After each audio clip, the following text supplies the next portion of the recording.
Salvete, hello everyone. Welcome to another Latin learning video. This is an intermediate reading video for those people who have already learnt the basics in terms of declensions and conjugations and are wanting to tackle a little bit of reading. So another short passage. This one's another one of Hercules, is of his 12 labours. This is one of them. With the Nemean lion. So the passage, as usual, will appear in sections. This one has 4 sections. So one section will appear at a time. Pause it, see if you can translate it, see if you can work it out, and then unpause and I will run through it. Any questions, feel free to pop them in the comments, guys. So, without further ado, Hercules and the lion. First passage should appear on the screen now, guys. As soon as it does, pause it, have a go at translating it, and then come back to me. Right, so let's read it together in Latin. In valle quadam Nemea nomine habitabat illo tempore ingens leo quam maxime eius terrae incolae timebant. Hunc Hercules occidere et ad regem portare iussus est. Right, how did you do with this? Easy? Challenging? Somewhere in the middle? Let's have a look. Okay, in valle quadam, ablative case, in a certain valley. That's from quidam, meaning a certain. So this is feminine, singular, ablative case. In a certain valley, from vallis, in valle quadam, Nemea nomine, called Nemea, nomine, that's ablative case. In respect of its name, it's called Nemea. So in a certain valley called Nemea, the Nemean valley, there lived illo tempore, ablative phrase from tempus, at that time, illo tempore. Good one to learn that if you didn't know it. Ingens leo, a huge lion, nominative case. Quem maxime eius terrae incolae timebant, whom or which, maxime, adverb, greatly, timebant, feared. Now this is a plural verb, so it's not the lion doing the fearing, it's the incolae, nominative plural, from incola, meaning inhabitants, whom the inhabitants, eius terrae, of this land, greatly feared. The quem is an accusative relative pronoun. It's agreeing with the leo. So it's the leo, the lion, which the inhabitants of this area, of this land, greatly maxime feared. So it's the object of the verb fearing. It's the accusative, and that's why it's quem. Masculine, singular, accusative relative pronoun. Leo quem timebant. Hunc Hercules occidere et ad regem portare iussus est. So, what's this hunc? Quite normal in Latin to get something like this. Well, it's from hic, meaning this. It's the masculine accusative. This referring to the lion. This lion, Hercules, iussus est, was ordered. That's the passive from the verb iubeo iubere, to order. Hercules was ordered, occidere, third conjugation, to kill. To kill what or whom? Hunc, this. So this, Hercules, to kill, et ad regem portare, and to carry, like the porter, portare, ad regem, accusative, to the king. Hercules was ordered. So Hercules was ordered to kill and carry this lion, hunc, to the king. Alright, so that's what it means. So we just have to move away a little bit from our standard English word order and become accustomed slowly to these kind of ordering of the words, this kind of laying out of the ideas in the sentence, especially with an accusative. So with the first word very often referring back to whatever featured in the last sentence. So we were talking about the lion which was feared, and then we keep the theme with the lion and we go for hunc. and then we introduce a subject to the sentence, whereas in English we would probably be more likely to introduce the Hercules first. Hercules was ordered to kill this lion, but the Latin says hunc this lion it was that Hercules was ordered to kill and carry to the king. Alright, so hope you got that, hope that makes sense. The next section will appear on the screen any moment. Pause when it does so. Alright, let's read section 2. Diu frustra cum monstro clava et sagittis pugnabat. Tandem fauces eius suis manibus elicit. Tum mortuum leonum in humeris ad regiem reportavit. Right. So, frustra, so as we're reading this sentence from diu to pugnabat, we don't actually have an explicit nominative. It is, hopefully you've realised, of course, referring to Hercules. He's the subject. He was the subject of the former sentence, and he's the subject of this sentence, albeit not mentioned. So we're going to say he, as in Hercules. What's the verb? Pugnabat. He fought. Imperfect tense. This went on for some time. Diu. For a while. Frustra, adverb, in vain. He fought in vain for a time, for a long time. Cum monstro, with the monster, with the beast. Clava et sagittis. Did you get the case for these two words? They're both in the same case, and it's the ablative. Clava is a club. It's in the clava with a long final A, with a club. Sagittis from sagitta, with arrows. So he fought for a long time with his club and arrows, by means of. So this is an instrumental sense of the ablative here. So we use the ablative case without the need for a preposition. Hercules fought for a long time. Fought the beast, fought with the monster or against the monster with his club and arrows. Tandem, finally, at length. Fauces eius suis manibus elicit. The verb is elidere. Perfect tense here, elicit. The fauces is the object of the sentence, which is his throat. So he basically, fauces elicit, he throttled, he strangled the lion. The eos is referring to the throat in this case of the lion. Suis manibus, again this is ablative, it's with his own hands. So Hercules, finally, suis manibus, from manus, ablative plural, with his hands, instrumentality, throttled the lion. Alright. Tum, then, adverb, mortuum leonum in humeris ad regiem reportavit. So the verb is reportavit, he brought back, still Hercules is the subject, he brought back the dead lion, leonum mortuum, accusative case, in humeris. Humerus is your shoulder, so on his shoulder, place where, ablative case, ad regiem, ad plus accusative, to the regia is the palace. So then he brought back, he carried on his shoulders the dead lion to the palace. Okay, so that's section 2. Very well done if you're getting this, or indeed most of it. Hopefully you're understanding what I'm explaining to you. Let's have a go at section 3. Pause when it appears.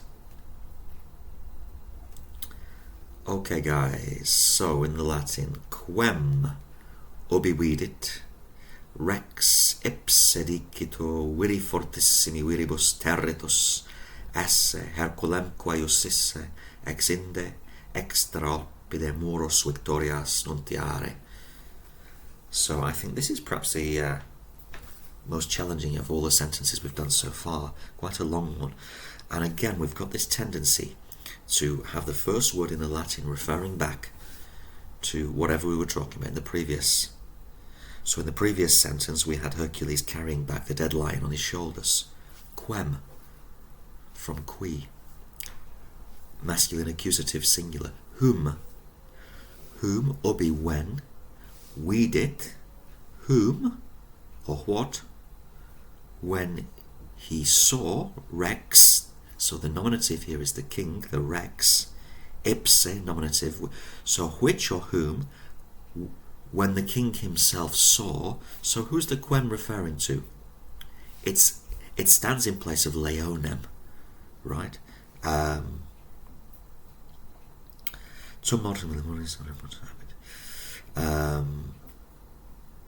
Or I mean, actually, it could be Hercules, couldn't it? Because they're both masculine singular. Quem will be weeded. So when in the last sentence it was Hercules carried the lion on his shoulders to the palace, perhaps it's actually referring to Hercules here more. So whom when the king himself saw this, dicitur, present passive, he is said, territus esse, to have been afraid, to have been terrified. Terrified by what?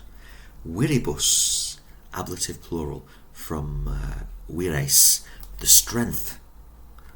Genitive singular, viri fortissimi, from vir fortis, of this very strong man.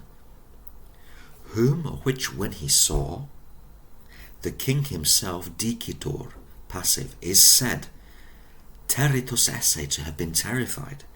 By what? Ablative, viribus, by the strength of this very strong man.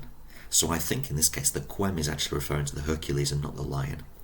So when he saw Hercules, the king is said to have been very scared. And then it continues with the Herculemque. Remember, the que means and. Herculemque iusisse. This is indirect speech, guys, and it continues on from the dicitur. So he is said, the king is said to have iusisse. Did you work out the verb? From iubeo iubere, to order, command. He is said to have ordered Hercules accusative. Dicitur, rex dicitur, iusisse, Herculem iusisse, to have ordered Hercules. That will now be followed by an infinitive. That infinitive is nuntiare, to announce. And he is said to have ordered Hercules to announce, ex inde, thence, from that time, thereafter, after that point, victorias, the victories or his victories, extra oppidi moros, alright, the extra, outside of, followed by an accusative. Your accusative is moros, the walls. Oppidi, from oppidum, is genitive singular, of the town. Alright, he is said to have ordered Hercules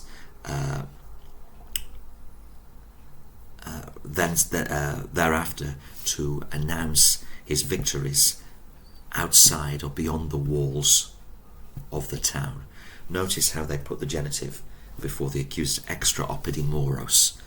The extra is followed by an accusative, but they've popped the genitive in front of it.